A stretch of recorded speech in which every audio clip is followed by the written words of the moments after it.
Hello and good evening, good afternoon, wherever you are. We are live. We are worldwide. My name is Travis. This is Oscar Mike Radio. Oscar Mike Radio is part of the Hubazoo Network. You can find out more on hubazoo.com. I'll thank my sponsors here in a minute, but without them, this wouldn't happen. Thank you very much to Joyce Asack of Asack Real Estate, Mark Holmes of Reaper Detailing and Power Washing, and Sean Schubert of Red Seal Martial Arts. Thank you. So this is number 198. Today is July 9th, and I have a special guest with a bunch of firsts. Yes, even after almost 200 podcast shows, there's still a lot of firsts. First, I'm talking to a female naval corpsman veteran, which is a first for me. I'm talking to a Marine wife, which is a first for me. But I'm talking to a naval corpsman veteran, Marine wife of a drill instructor, Sarah Fawcett of Sevins. Grace, welcome to Oscar Mike Radio. Thank you. I'm so excited to be here. Thank you. I'll tell you what, folks, before we hit the record button, I mean, she was off the rails. It was really great. So I'm really excited to talk to her. We kind of met, ladies and gentlemen, through one of our favorites, Coach Danielle Rocco of Devoted to a Soldier. And Sarah, how it came for me is I was watching the show and I'm like, wow, that's pretty cool. You know, how she's done all that. It's a really, great way Danielle talks to people. And after the show, Danielle's like, you can talk to her and check out her cups. Now, and as you know, Sarah, when Danielle speaks, you got to listen, right? Yes. So we got the cup. I'll show people the cup in a second. But really, I mean, you're a naval corpsman. And I have to ask the question. I've got to ask the question, Sarah. I have been told that all my medical needs about my body working right and being fixed comes down to three variables: a gallon of water a day, clean socks, and 800 milligrams of ibuprofen every 4 hours. If you have those three things, you can survive almost anything. Is that the truth? True. Now, why is that? Why do you corpsmen preach that so much? Well, to be honest, you've got water. You have to stay hydrated. True. Which is essential. Number two, the Motrin. It's an anti-inflammatory, and military is always on the move. And so the whole idea of anti-inflammatory, you need that to, keep moving even when you're in pain. And then socks. Do you know how ineffective you're going to be in the field if you've got raunchy feet? I mean, raunchy feet leads to fungus feet, which leads to, I'm getting grossed out just by talking about feet. But you have to have clean socks so you can take care of your feet, and you can be the most effective that you can be in whatever job you're in. So what I didn't hear was like going to the doctor regularly. So are you saying like I had an 8-year stretch of not going to the doctor? Was that a good idea for me? Because I was going for 10 and there was some divine intervention to, so is going to the doctor regularly a good thing, or can I get away with 10 years next time? First of all, I need to speak to whoever gave you that came to Jesus moment so I can thank that person. You don't even know me. You're going to thank him? Second, no, medical, you have to go to medical. You have to, because you have to look at the bigger picture. What's the bigger picture, Sarah? The bigger picture is in 20 or 30 years when you're going to try to, retire or collect any kind of disability. That's not going to happen if you don't go to medical, because there's no tracking record. There's no record of any injuries or anything. So how are they supposed to give you the compensation that you so rightfully deserve if they don't know anything about it? Won't they just like be able to look at my broken body and say, okay, yeah, you kind of got messed up? Well, they can say, yeah, you're kind of messed up, but I'm so sorry, that could have happened outside of your service. Oh, but I'm out of the service now. See, this stretch happened outside of the service. Well, then you still need to go to medical, because at some point you're still going to apply for some kind of compensation or medical insurance, that is not VA, but any of those insurance companies still need to know a record of, showing a trend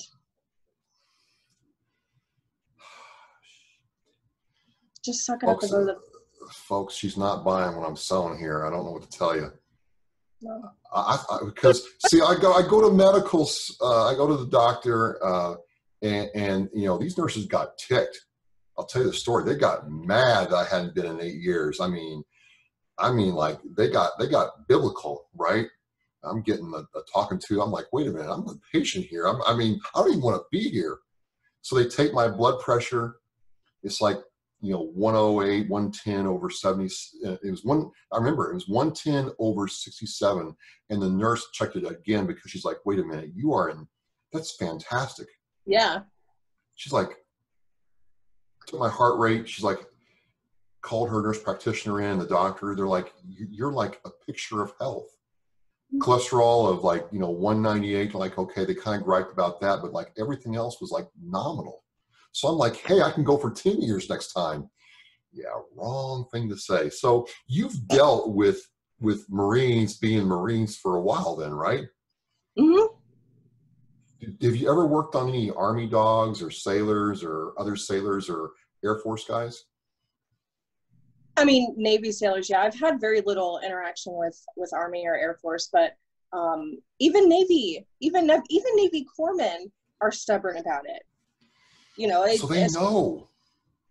Well, they should know better, but they're like, oh, I'll go next time. I'll go next time, and they keep putting it off and putting it off and putting it off, and then next thing they know, they're trying to fill out all this paperwork because they're getting out of the military and they want to claim, you know, back pain or, you know, tons of ankle sprains, my husband, and there's no record of any of it. And so what's the VA going to do?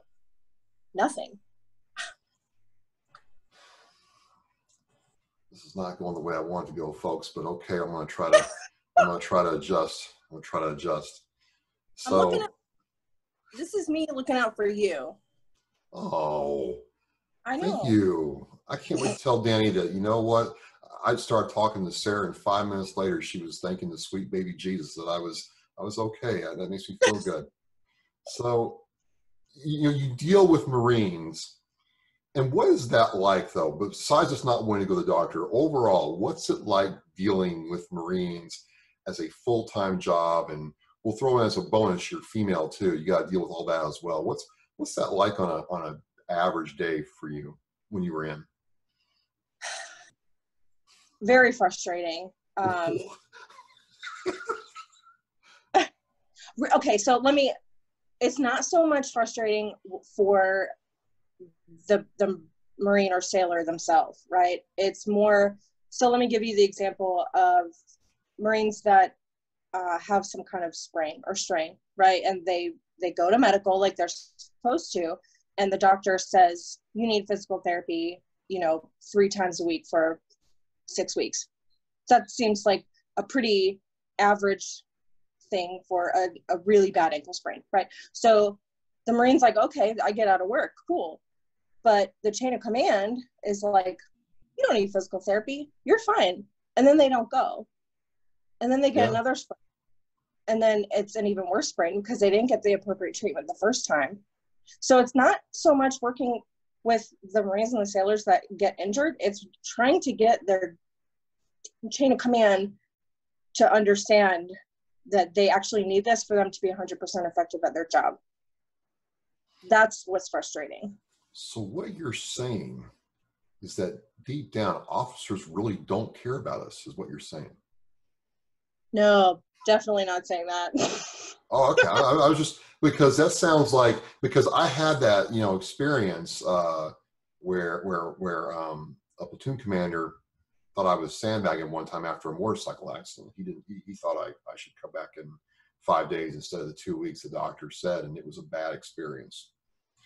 So well, here's what the chain of command, not necessarily officers, it could be, you know, E8s, E9s, with, you know, all the respect in the world, they've been around, and so I'm not knocking that, but they're not a doctor. They're not. They don't have a degree that gives them the right to tell somebody what kind of health treatment that they need. That is the doctor's job. And so when Marines injure themselves over and over and over again, and then are continually told by their chain of command, they don't, our mission is more important right now. Well, your mission is not going to do anything if all your Marines are broken.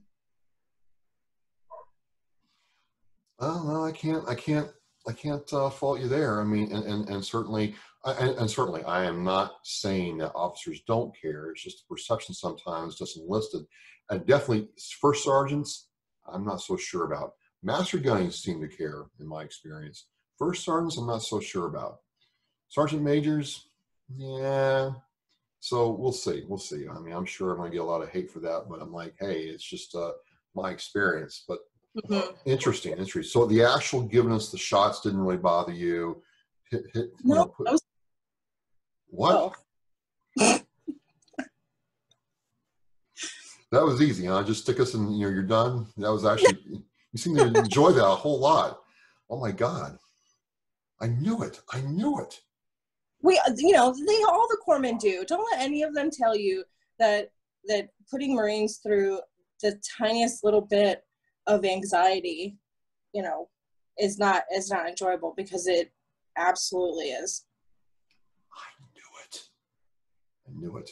So you do that, right? You tape us up, you fix us up, you put a Band-Aid on our owies and send us back into the field or back into the wherever we're doing, and you do that, and then you separate. Did you want to make a career in the Navy, or was it just time for you to do something else? Well, at the time, I'd been in long enough to use the GI Bill. I had begged to deploy numerous times before I got out, and it kept on, somebody else would be on the list, and I was never able to. I went to Guantanamo Bay, Cuba, on a deployment, but that was for a very short amount of time, and I didn't really get to experience a whole lot. But when I had my first daughter, I was like, all this time I just wanted to deploy and, send me out. And I had my daughter, and I was like, I have no desire to leave anymore. Yeah. So yeah, I did my time, and I got out and went to college. Oh, nice. Now, you're married to a Marine, and did you meet him in the service or after your service? After. Okay. So wait a minute. Now, I always ask, Marines' wives this, especially ones who served in the military. You know what you're getting into, right? And you just still said, I do. Hold on.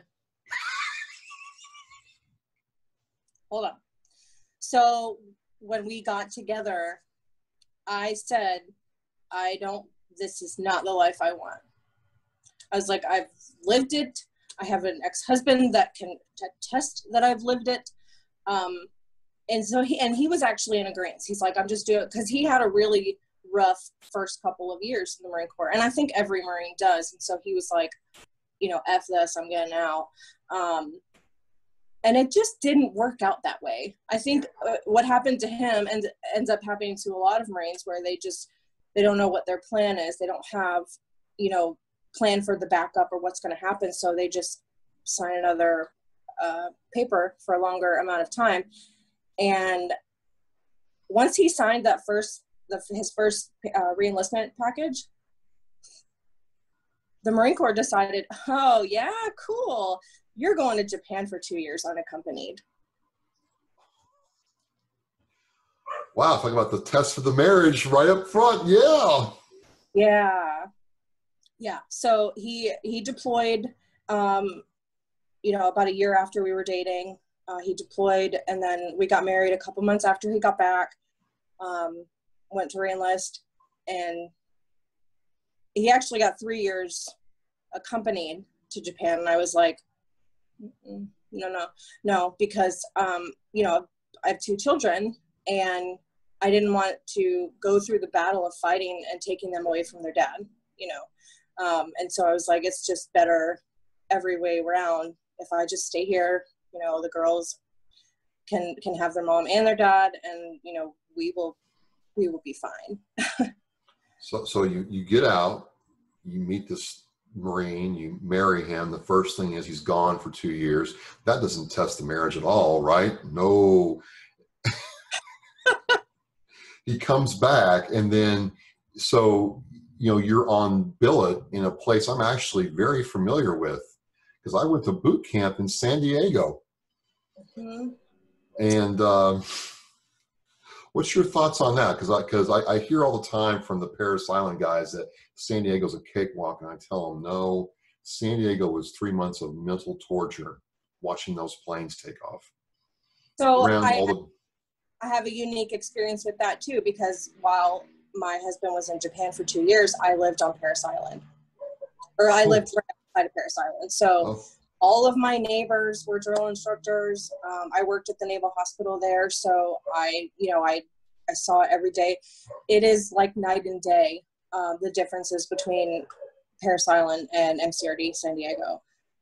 But I don't think either one is easier than the other. They just, I think because of,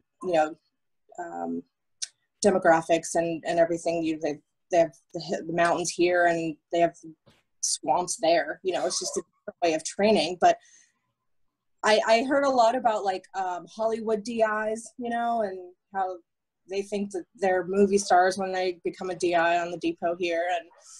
And I can say that is just, it's not true. It really isn't. But I was surprised that I was warned a lot. They're like, once you become a DI wife, it's just a shit show and nobody is supportive and nobody cares about family. I have seen the complete opposite nice. Here at MCRD. Like they ask how I'm doing. They've said multiple times if there's something going on at home, and it keeps the drill instructors from being able to focus on their job, and they want them to focus on their job. So if they need to take care of something, they take care of it. So it's been really good. Awesome. So I had some drill instructors who were married, and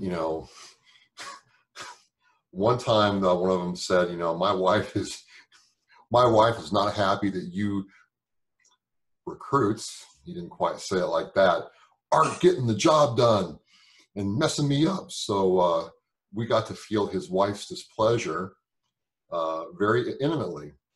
So I'm just curious, because we all asked this question, and the DIs we met in the fleet never told us the real deal. Is there an off switch when your husband comes home, or is he in DI mode all the time? And I have to think, knowing some wives like I know him, that the switch has to get turned off, or else. There is a switch. He is able to turn it off. And that's because I told him that it was a priority for him to turn it off, because I'm not a recruit.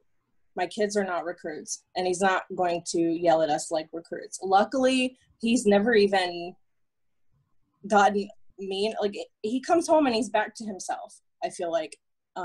He does go a little off the rails when he's, telling stories or something, and he gets all like worked up and he's like, this is what I did, and I'm like, okay, let's just take it down a couple notches,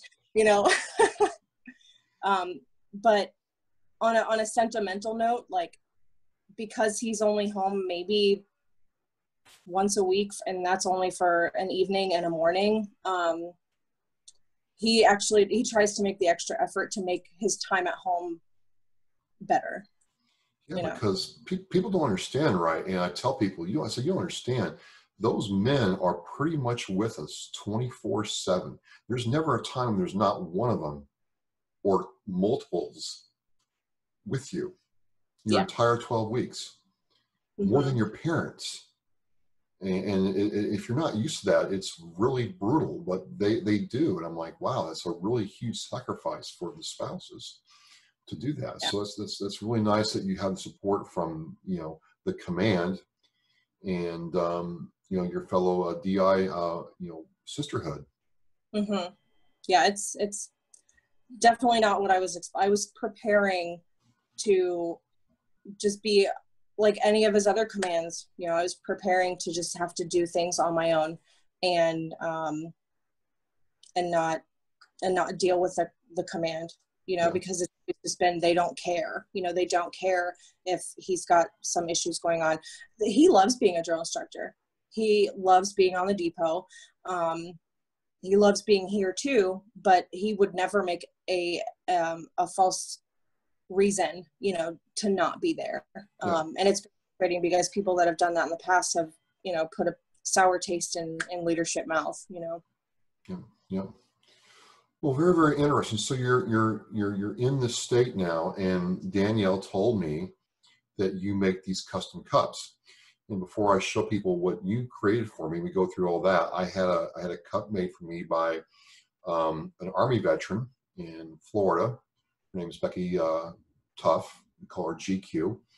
And you know, it's 20 ounces. So it was perfect in the wintertime, but I didn't have that one for iced coffee because by the time you get all the ice cubes in the cup, 20 ounces is just a couple sips for a dude like me. So I had a problem. I had a need. And so Danielle is, again, let's put it like this. She's emphatically encouraging me to, you know, get with you about a custom Oscar Mike Radio cup. And I'm like, okay, you know, we'll check this out. And I'm like, wow, this is some really like interesting stuff. So before we show the cup, because it's right here, how did you get into this? So my husband was in Japan, and I had gotten really close with this girl who her husband was working on Paris Island, and she was making them, and she had just started, and so I would just kind of go over there and watch her, and she just kind of taught me as she went, and it kind of became a little, because I can't draw, I can't paint, I'm not a builder, like I just don't have that creative brain to be able to just build stuff, but I wanted some kind of creative outlet, and so I just kind of picked it up. I didn't really intend on it becoming a big thing. When I first started doing it, my daughter, who is 11, she actually started doing it with me. Oh. And it became something that we did together. And so it was fun. And then, you know, it also took up a lot of my time when I wasn't working, and when I would go home in the evening, you know, and nobody was there, you know, my husband was gone. And, you know, the girls would be at their dad's house or something. And so it really helped me get through 2 years unaccompanied in Japan. And then when I came here, I'd spent 6 months or so looking for a full-time job. And during that time, it just kind of picked up.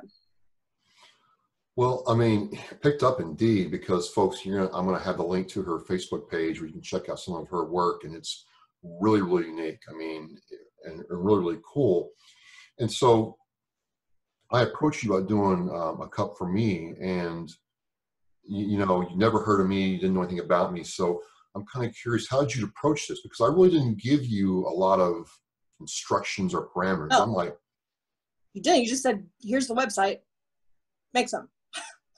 well, yeah, well, I mean, as an artist though, I've talked to a couple artists who are like, you know, I'll make something that somebody wants, but it's like, sometimes they feel like if someone is that exact with their requirements, why don't they do it? And kind of like with Becky, I'm like, you know, I want to see what she can do with this concept and have fun with it, versus, you know, I want the, you know, colors to be just this and the lettering and the font. So that's why I did that. I love being given the freedom to do, you know, even if somebody just says, these are the colors that I want, all I need to know is, do you like glitter or not? And then I can come up with something. Well, let's see if I can get this in here. There's no glitter in this. No glitter. Oh, there we go. But it has the red, white, and blue, which I am absolutely freaking a fan of, right? Mm-hmm. So I really dug this. And then the microphone, which I don't know why my green screen's doing that. There we go. Which is what we're doing right now. And then, you gotta be kidding me. Of course, there's the Oscar Mike Radio logo, and then there's Oscar Mike Radio on the bottom of this. And I get this thing, and I'm like, you know, if I wanted to, if there's some robber or somebody in my house, and I have it half full of coffee, I can hurl it at the robber or the, you know, person, and this becomes a weapon. Dual purpose. Right. I mean, you got to understand, Sarah. This is how Marines think. I'm like, this is not just a coffee cup anymore. This is not just a branding symbol. This is a weapon. Yeah, I'm totally digging this. And then, you know, I'm doing this. I'm taking pictures of it, and I'm like, looking at the bottom of this, let me see if my green screen screws up. Oh, no. Oh, it did. Oh, there we go. It says Sevins, Sevins Grace. And I'm like, huh, that's interesting. I mean, it's not seven as in the number seven, but it's Sevens. I'm curious what about the name of your thing you got going here. I knew you'd ask. So a little corny. When I was first starting to think of business names, because my daughter made cups with me, I was trying to like mesh my two daughters' names somehow. I'm like, well, maybe we'll call it Ariats, or because there's Erica and Charlotte, and nothing kind of sounded good. And then my daughter's just like, well, what about Devin and Sarah, or Sarah and Devin? And I'm like, well, that kind of sounds cool. So, okay, yeah. And then it just kind of stuck. Sevins Grace, and it sounds different than any business name, I guess. And that's what it was. So my daughter came up with it. It's a corny mix of my name and my husband's name. And yeah. Kids say the darndest thing. That's awesome. Well, I think it's great because you're right. It does stick out in my mind. And you know, like I've told people who've asked about both cups, both Becky's and yours, I said there's two different stories with the cups, but still it's two people, because the same thing I did with you, I did with Becky. I didn't give her any kind of strict variables and parameters that you must follow. I wanted to be a representation of what you thought about, you know, what you were seeing and maybe hearing before you actually came on the show. And in both cases, I'm like, wow, I mean, maybe you didn't know anything about Oscar Mike Radio, but I really felt that this kind of encapsulated, you know, what I was all about. And I see that in other things you do. I do got to ask, thank you for not using glitter. Really appreciate that. I don't know if you were tempted, but that was a good call on your part. But what is with the glitter? Because there's a lot of it in other things. Well, people like us, girls like glitter. You know, you don't just think of a guy wanting a customized cup. You know, it's just not, it's not something that they're going to go for, you know. No. But girls are, you know, moms and grandmas, and just any female who sees a pretty cup is going to be like, oh, I want one of those. You know, it's just our human nature to like pretty things, and glitter is pretty. Well, I think there's guys who want custom cups. You just, you know, and this is what I'm saying. I mean, you made a dude a custom cup, and it turned out pretty good without glitter. But you are right. It's not like I was sitting there thinking to myself, I need a 30-ounce cup. You know, I'd probably just, you know, go somewhere and get one. But again, Coach Rocco emphatically encouraged me to you know, see something new. So it worked out real well, everybody. I mean, I could have given her more specific instructions. I didn't want to. Shipping was a breeze, even with COVID-19 going on. And I am happy. And like I said, I can throw, this is a weapon. I can launch this, you know, talk about overlapping fields of fire. I'm like, I feel safer with it. Good. I'm glad. Don't you love how Marines think, Sarah? Oh yeah. I'm never surprised. Well, good. So you're doing this now, and you make cups. Is there anything else you make, or are you looking at branching anything else? It's mostly cups. I've kind of started doing little straw toppers, you know, cute little accessories to go with the cups. I did keychains for a little bit. I like being able to just kind of focus on the cups, though. I got you. So if people want to find you, is the Facebook page you need to go to first to, you know, find Sevins Grace and check out what you have? The Facebook page is the easiest. And I just on Thursdays opened up my Etsy store. Ooh, okay. Yeah, so, like I'm still uploading all the cups that I have, and you know, it's hard with something like this because most people like customized things, you know. So, but then I realized there's so many people that they don't know what they want. You know, they know that they want something that's different. They want something that nobody else has, but you know, so this quarantine thing has kind of got my creative juices flowing. I bought a bunch of glitter, and now I have a ton of cups that are ready to be customized. And I'm hoping that going that kind of route helps with sales a little bit. Awesome. Well, I mean, let's see if we can help with sales. Please send me your Etsy link. I'll have it in the post. When you see this on YouTube, Twitter, Instagram, everywhere else, you can go right to her pages and check it out. And my experience, ladies and gentlemen, was fantastic. I'm happy with the cup. It looks cool, it's different, it's unique, and it's a weapon.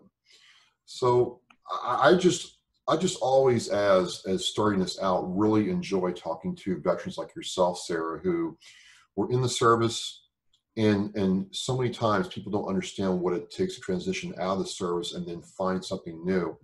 And I think that's really amazing. So as we close this down, what would you tell the person getting out who's trying to kind of find their way and maybe, got stalled a bit?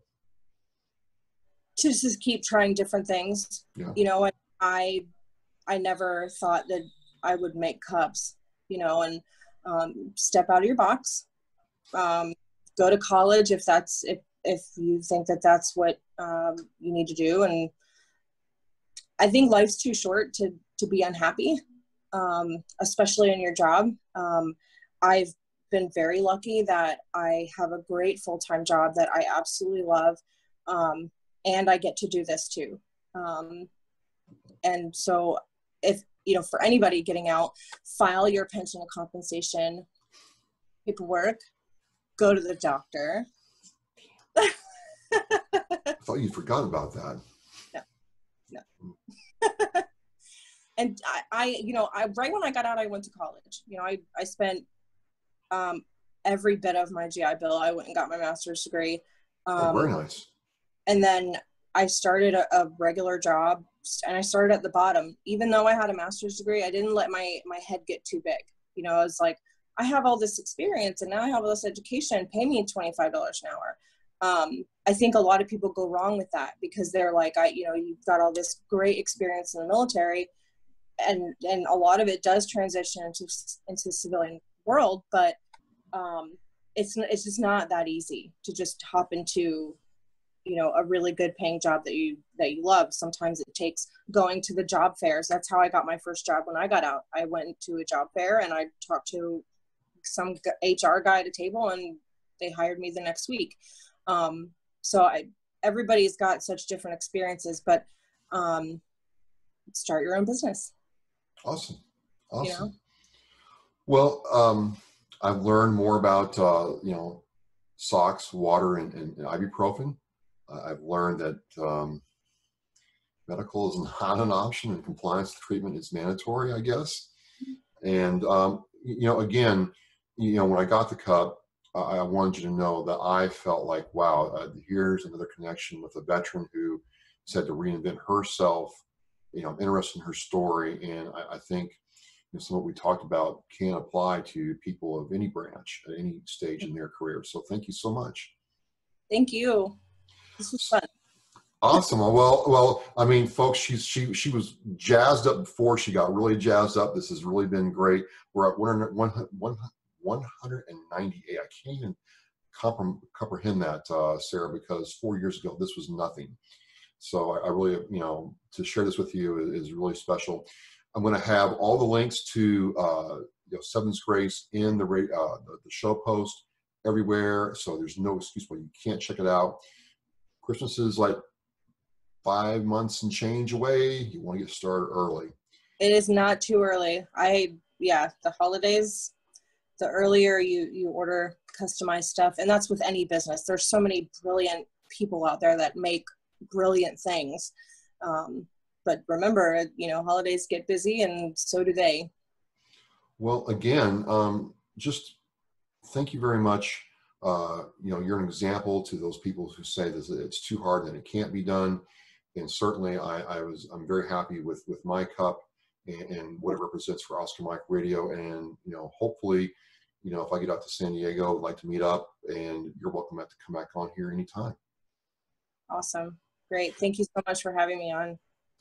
Well, Sarah, as we say in Hawk, missile in flight, but as we say in Oscar Mike Radio, mission in flight. Thank you very much. Folks, this is number 198 at a close. We're Oscar Mike.